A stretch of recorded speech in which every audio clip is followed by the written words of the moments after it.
La première question va porter sur votre art. Comment on pourrait la définir? Comment on pourrait la décrire?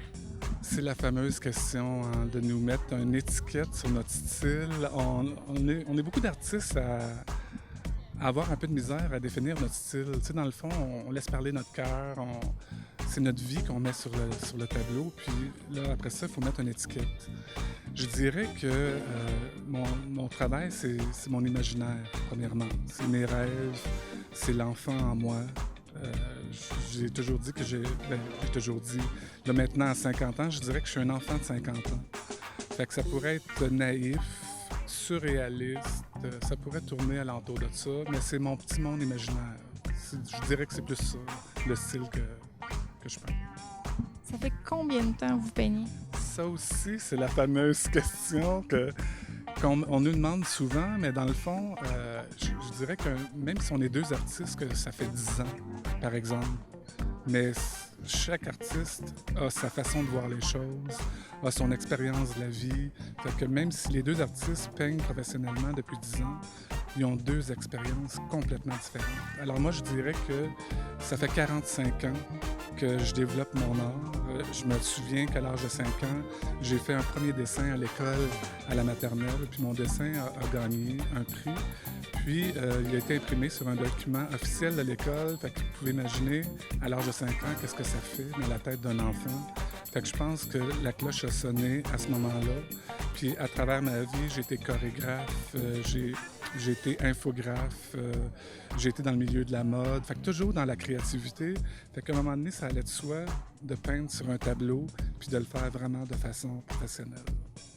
Qu'est-ce qui vous pousse à continuer? Qu'est-ce que ça vous apporte, justement, de mettre votre imaginaire sur des toiles?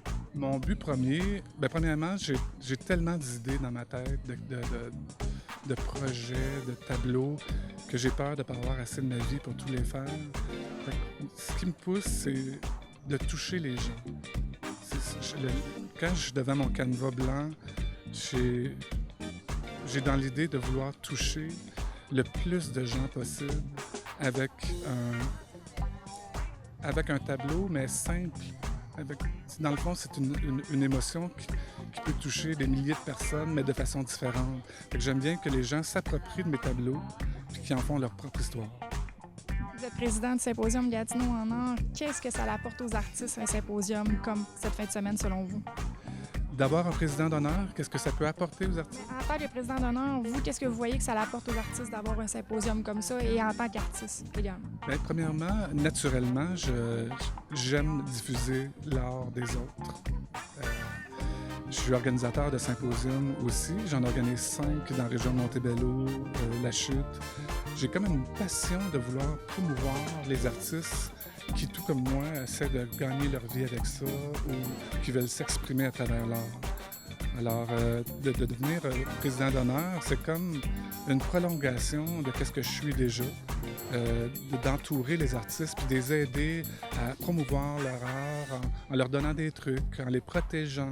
Il arrive toutes sortes de choses, des fois, en leur disant peut-être quoi dire, quoi pas dire, ou comment faire leur accrochage, comment parler au public, comment peindre devant le public. Des fois, on a une grande peur de faire ça, puis pour se rendre compte que c'est vraiment plaisant.